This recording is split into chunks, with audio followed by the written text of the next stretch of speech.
Well, I think one had to be impressed by the commitment of the administration to develop the academic side of the campus.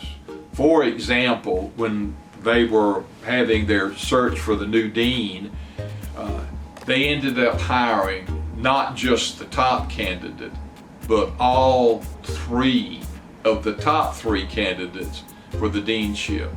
Jerry Young, whose name is on our baseball field, Jerry Young was named the first dean of the school, and about 2 years later he became UAB's first vice president of finance. Gene Newport became the first chair of the business administration department, and he later became the second dean when Jerry Young left. And then we had a third prominent academician named Dalton McFarland, and he was the very first UAB University professor, a very distinguished and special title.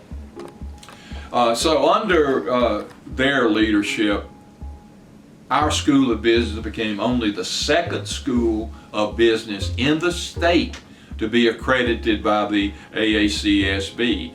Now, there's a lot of other schools now within the state that have achieved that distinction, but we were the first, and we broke the Tuscaloosa monopoly on accreditation. When we became accredited in 1973, it was a record.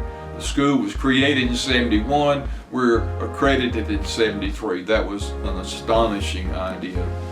I would say a couple things to younger faculty that back then we did enjoy free parking, covered parking under our building. That was a good thing, but the bad thing was back then we had to buy our own computers. The university wasn't buying computers, you had to buy your own. And when I bought my first computer, this was a little later in 1984 when personal computers became available, my computer had a hard drive. The hard drive alone cost $500, and I was the only faculty member at that time who had a hard drive in the School of Business.